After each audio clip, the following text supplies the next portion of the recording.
Heto na, BBM, delikado na ang loyalty sa mga sundalo.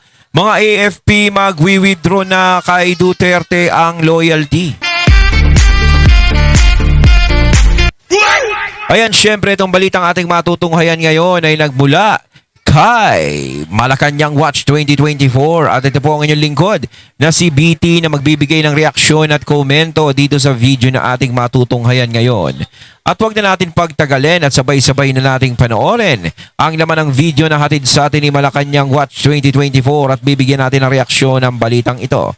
Pasok! Trending kanina, nag-breaking news, itong isang AFP na sobrang Yun, AFP. matapang po na nag-withdraw sa kanyang suporta kay Bongbong Marcos. Ayan, syempre bago natin simulan ng video ito, nais ko nga pala magbigay ng credits dito sa boses at video na matutunghayan natin ngayon. At bibigyan ng reaksyon walang iba kundi si Don Mar TV. Syempre huwag niyong kalimutang suportahan ang channel ni Don Mar TV. Mga katunay, pakibisita po yan at huwag niyong kalimutang mag-subscribe at mag-follow para maging updated po kayo sa mga vlogs, reactions at sa mga balita na hinahatid sa atin ni Don Mar TV. Ayan, syempre pagpatuloy natin. Okay? Alamin natin kung ano yung dahilan kung bakit nag-withdraw itong isang army o itong AFP, isang AFP, no? At ano ang dahilan bakit siya nag-withdraw? Okay? At sino itong taong ito? At heto, pag-usapan natin itong isang AFP na nag-withdraw ng suporta kay Bongbong Marcos. Bakit siya nag-withdraw? Ano ba ang dahilan nitong pag-withdraw nitong isang AFP? At sino ito siya? Okay, alamin natin. Kasi nag-post po si Malutikia ng isang matatawag na natin ay nag-post itong si Malutikia dahil na-appreciate niya itong sundalo na ito. Okay? Kahit sino, no? Sabi ko, sobrang... Kung tutusin, matapang yung sundalong yan kasi nag-withdraw ng suporta. Ibig sabihin yan, handa niyang harapin lahat ng consequences na kahaharapin niya. Sigurado yan na medyo hindi magiging maganda, magiging feedback sa kanya. Lalong-lalo na syempre sa mga benepisyo niya, malamang. Pero matapang at buo ang loob ng sundalong ito. Nako. Sobra pong matapang itong sundalo na ito kasi hindi po siya nahihiya, hindi po siya natatakot na ginawa niya ito. Alam niyo, sa totoo lang, no? Grabe ang sakripisyong ginawa nitong taong ito. Bakit? No? Matagal na raw ito sa serbisyo bilang AFP pero nagbitiw siya sa suporta dahil raw di umano ayaw na niyang maniwala sa ating presidente kasi alam naman natin ang daming mga nangyaring flood control corruption, tapos sa tingin siguro nitong sundalo na ito, itong AFP na ito, ay wala talagang napaparusahan dito sa mga corruption na ito. Kaya nawala ng gana niya dito sa Marcos administration. Okay. Basahin natin itong appreciation post ni Malutikia. Kilala naman natin si Malutikia, no? Isang natin, political scientist expert, no? Colonel Odi Mungao. Active, imagine hindi po ito retired, active AFP or Army. Active yan. When an active officer makes the supreme sacrifice, imagine that one, nag-supreme sacrifice itong taong ito of his 34 years of service. Imagine that one, 34 years siyang nagserbisyo sa bayan natin bilang army. Okay? Then the break in the chain of command becomes palpable. So, tayo po ay saludo po, hangang-hanga po tayo dito kay Colonel Odi Mungao. Okay? Very popular ito ngayon si Odi Mungao kasi marami po ang naka-appreciate sa kanyang ginagawa. Sa totoo lang kasi, no, hindi natin masisisi o hindi dapat sisihin ng administrasyon kung sakasakaling meron mang katulad nito na bumitaw o nag-withdraw ng suporta dahil hindi na siya naniniwala sa kung ano man ang sinasabi o pinapangako ng leader ng bansa. Diba? Hindi natin masisisi yan. Hindi nyo masisisi yan. Alam nyo kung bakit? Yan yung mga tao na talagang nararamdaman talaga nila yung nangyayari ngayon. Hindi tumanhid. Hindi katulad ng iba. Hindi, sa totoo lang talaga, yung ginawa nitong sundalo ng AFP na to is napakahirap. syempre marami siyang tatalikuran dyan eh. Marami siyang isasakripisyo sa pag-withdraw niya ng suporta. 'Di ba? Marami siyang isasakripisyo dyan. Pero, syempre, dahil sa nakikita mo talaga yung paghihirap ng bansa, hindi lang dahil sa sundalo ka, hindi dahil sa AFP ka, talagang importante sa'yo kung ano talaga yung nangyayari sa bansa natin. Nararamdaman mo. 'Di ba? Kumbaga hindi niya nakinaya eh. Hindi niya nakinakaya kung ano man 'yun eh. Kasi sa totoo lang, wala naman talagang wala naman talagang nananagot eh sa mga nasangkot sa flood control project. Yes, sasabihin nila, merong nanagot. Merong mga nakakulong.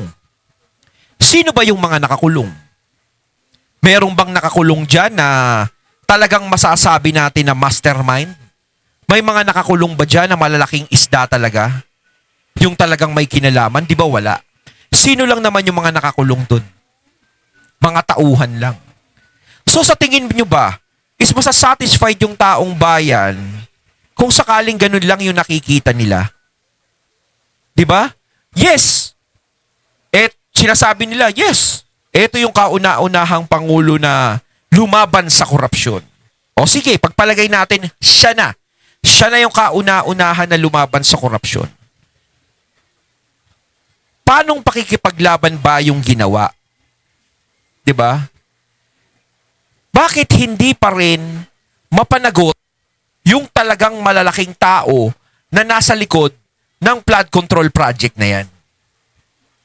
Hindi naman sa minimenos natin ang kakayahan. Pero syempre magtatanong tayo eh.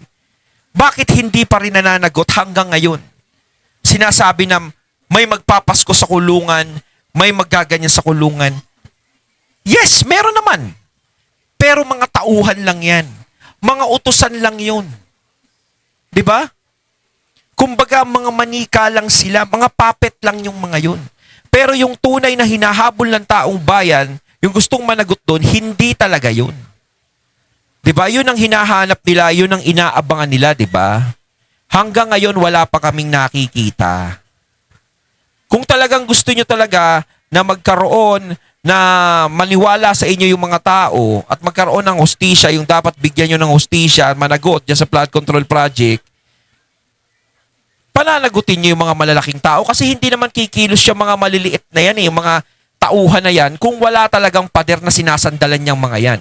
Wala naman kayong pader na ipapakulong. Sa kanyang pag-express, no? Sa kanyang galit, sa kanyang napapansin na hindi na po tama itong administrasyong Marcos. Pero sa tingin ko, no, hindi lang ito yung AFP na nakakaramdam ng ganyan. Siguro marami pa, meron pa. Pero syempre, dahil sa pagmamahal nila sa trabaho nila, pangalawa, 'di ba? Syempre, kung sakasakaling maging ganyan din sila, alam nila yung mangyayari, yung consequence, hindi nila kayang harapin. Alam nila kung ano yung mga bagay na mawawala sa kanila. Syempre, iniisip nila yung pamilya nila eh. 'Di ba? Pero syempre, kung iniisip mo yung taong bayan, katulad ito, nagsakripisyo siya. Pero hindi ko naman sinasabing magsakripisyo sila, no? Hindi ko sila hinimok, wala. Pero ito, katulad ito, nagsakripisyo siya, di ba? Handa niyang harapin kung ano yung consequences na dapat niyang harapin. Dahil nararamdaman niya, kaya nga tinatawag silang taga-protekta ng mga inosente, taga-protekta ng mga taong bayan. No? Okay. Colonel Odi, di kita kilala, sabi ni Malutikia, pero ang tapang ng ginawa mo. Correct. Sobrang matapang itong army na ito, no? Talagang totoong para sa bayan ang ginawa niya. Oo. No? Nagpapakita siya na galit ako. Ayoko na dito sa administrasyon na ito. Kasi may nakikita Kumbaga, ito yung nagpapatunay na hindi lang ako naglilingkod sa isang tao. Naglilingkod ako sa bayan. Nanumpa ako ng tungkulin ko para sa bayan, hindi para sa isang tao lang. siyang talagang hindi na maganda. Para bang sinabi siguro nitong si Colonel Odi na nandito ako bilang isang AFP Army para ipagtanggol ko ang bayan natin. Yes. Pero if ang bayan natin mismo, ang gobyernong ito gumagawa ng kalokohan, para saan pa itong suporta ko? Di syempre, mas pipiliin niya kung ano yung sentimiento ng taong bayan. Yes. Di ba?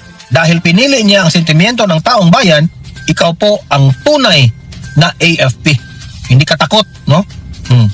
Sabi pa dito ni Malutikia, saludo ako sa iyo. Maraming salamat sa sakripisyo. Mag-ingat po kayo at sana maalis sa kapahamakan ang inyong pamilya. Kasi po hindi po madali itong ginagawa niya, no? Pwede pong pag-initan siya ng administrasyon. Pwede pong mapahamak o madali ang kanyang pamilya sa ginawa niyang ito, no? Kahit yan ay personal na withdrawal, malaking bagay na tumayo kayo at nakiisa.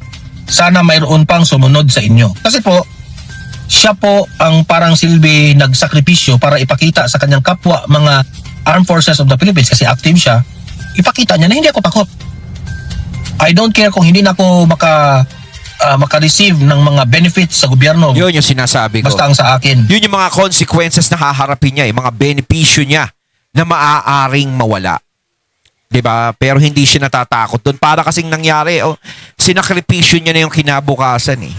Basta importante sa kanya, hindi ko na kaya yung nangyayari sa bayan. Siya talaga yung may dedikasyon talaga sa bayan.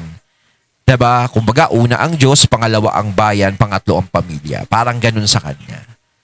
'Di ba? Pinakita niya rito yun, yung tapang na yun. Mas sinusunod niya yung tibok ng puso ng taong bayan. Diba? Saludo po kami sa inyo, sir. Kung sa tingin nyo, Colonel Odi Mungao, kung sa tingin niyo po ay parang walang sumusunod na mga AFP sa ginawa mo, pero labis na papasasalamat ng taong bayan sa ginawa mo. Okay? Hindi po pagmamayabang ang ginawa mo, kundi pakumbaba. Okay? Yes. Ikaw po ay isang tunay na sundalong nakiramay sa sambayan ng Pilipino. Kami po ay saludo sa inyo. Okay? Yes. Ito, basahin po natin ang kanyang statement, no? Salam alaikum warak matulahi at ala wa barakato. May the parang peace, Muslim siya. blessings, and mercy of God be upon us all. Effective today, Thursday, so meaning kahapon, no? Kasi Friday na ngayon eh. Thursday, Yes. January 8 of 2026, I, Colonel Odi A. Mungao, 0-10933, Infantry, MNSA, PA, di ko lang alam ha, so ano itong mga abbreviation na ito, with 34 years of active service. Imagine that one ha, 34 years Tagal. is very, mahirap yan ha. Mantakin mo, Talagang sinakripisyo mo, meron ka ganun ng katagal, paninindigan diba? yan sa organization nyo. Reaffirms my support to the AFP and the state as mandated by the Constitution. As a Filipino, I am respectfully withdrawing my personal support to Mr. Ferdinand Bongbong Marcos Jr. Meaning to say ha, taliwas ito sa mga sinasabi ni, sino yung leader dyan? Si Tariela ba yun? O si yung isa? Na solid raw itong mga AFP na nakasuporta pa rin sa administrasyon. Yung sinasabi kasing solid, gaya nga na sinabi ko kanina, hindi basta-basta hindi sila basta-basta para gumaya dito kay sir. No? Kasi nga syempre, napakahirap talaga ng sitwasyon na haharapin talaga nila. Ngayon, kung hindi buo ang loob nila na magsakripisyo, kung hindi talaga malakas ang loob nila, talagang hindi nila kakayanin yan. Kahit sabihin nilang naapektuhan na sila, gusto nilang makisimpatya sa kung ano yung sinisigaw ng taong bayan, syempre, ang iisipin pa rin nila dyan, syempre, yung kinabukasan ng pamilya nila. Pero kung sila lang talaga, halimbawa, sila lang, wala na siguro, maraming nagsunudan dyan. Kay Colonel Odi, di ba? Maraming susunod dyan. Pero syempre, yun nga ang sinasabi ko, na kailangan handa sila sa mabibigat na consequences na mangyayari. Kumbaga ito, malamang ko si Colonel Odi pinag-isipan niya maigi yan yung gagawin niya kasi hindi basta-basta yan. 'Di ba? Hindi naman pwedeng magsalita siya ng ganyan tapos kinabukasan babawiin niya. Hindi naman pwedeng ganun. Talagang nagdesisyon na talaga siya na eto na ba yung final na gagawin ko. 'Di ba? Kasi kung nagsalita siya ng ganyan, nagpahayag siya ng ganyan tapos kinabukasan kinamakalawahan binabawi niya hindi ako kumbaga sumusuporta pa rin ganito. Siyempre siya naman yung mapuputo ka ng taong bayan. O, 'di ba? Bakit may ganito sa tingin ko nga yung iba dyan tahimik dyan pero gusto na yung tumiwalag sa administrasyon. Ayun yung sinasabi He has ko. lost his moral ascendancy to lead the armed forces as commander-in-chief and govern the Filipino people as president of the republic. Sobra na. Tama na. The Filipino people is worth fighting for. Mabuhay ang Pilipinas. Grabe, Yun. guys. Colonel Odi, maraming salamat po. Ayun. At pinili mo kaming taong bayan. Yun ang masasabi ko, ha. Yun. Maraming salamat, sir, at pinili mo kaming taong bayan. Grabe na po ang administrasyong Marcos. Oh. But I mean, grabe. Dahil hindi Pero tayo- si Colonel Odi, kumbaga, antay ka na lang ng 3 years. 'Di ba? Kahit ngayong taong bayan, nagtitiis na lang tayo, nag-aantay na lang tayo na matapos ang 3 years 'di ba? Sana after 3 years ay magbago na talaga ang ating bansa. Maging maayos na sana. Makakita na tayo ng tunay na leader na talagang may paninindigan. Yun lang yung para sa akin. No? Makahanap tayo ng leader na talagang masasabi mo talagang leader ng bansa talaga. kaya ni BBM sugpuin ang korupsyon. Hindi kaya ni BBM protektahan ang taong bayan. Hindi kaya ni BBM tulungan ang taong bayan sa mga taong may sakit, pati PhilHealth. Sa totoo lang kasi, kung maganda talaga yung nagiging pamamalakad, walang mga taong ganito na magbibitaw. Walang tao na mga ganito na ganyan ang iaasal, ganyan ang gagawin. 'Di ba? Syempre, talagang hindi na sila nasasatisfy doon pa lang sa mga ratings 'Di ba nakikita naman natin na talagang negative, talagang mababa. 'Di ba kahit sinasabi ng ng palasyo na hindi pinapansin 'yan. Hindi pwedeng hindi pansinin kasi napaka-importante talaga ng trust rate, yung ratings na 'yon kasi doon mo makikita talaga na parang ano ba talaga nangyayari? Ba't nagiging ganito sa akin ng mga tao? Doon mo malalaman kung ano yung nagiging pagkukulang mo. Pero kung hindi mo handang harapin yung pagkukulang mo, hindi mo handang remedyohan yung mga nangyayari na 'yon, ay wala talaga. Parang wala kang pakailam sa mga tao. Importante, nakaupo ka lang. Importante, dire-diretso pa rin yung serbisyo mo. 'Di ba? Kaya magtanong dyan, kanino ka nagsiservisyo? Sa mga tao ba? O sa sarili mo? O sa mga kasama mo? O kayo-kayo lang dyan? 'Di ba? Kinuha pa nila ng 60 billion. Grabe. Kaya kami po ay sobrang hangang-hanga sa iyo at nakakaintindi sa ginawa mo. Yes. You are loved by the Filipino people. Naiintindihan ka ng taong bayan. Sir Colonel Odi Munggao. Okay, kayo mga audience ko sa Donmar TV, sabihin nyo isang salute, no? Magsalute po kayo kay Colonel Odi Munggao. Okay, isang salute kay Ayun. Colonel Odi Munggao. Maraming salamat sa inyo, sir. Ayun, natating nato ngayon ang video na nagbula kay Malacanang Watch 2024 at syempre nato ngayon din natin ang boses na yon at ang video na yun na binigyan natin ng reaksyon na nagbula kay Donmar TV. Kayo mga katunayan, anong masasabi nyo tungkol dito? Comment lang po kayo sa comment box. So once again, I'm BT and I'm out. Peace.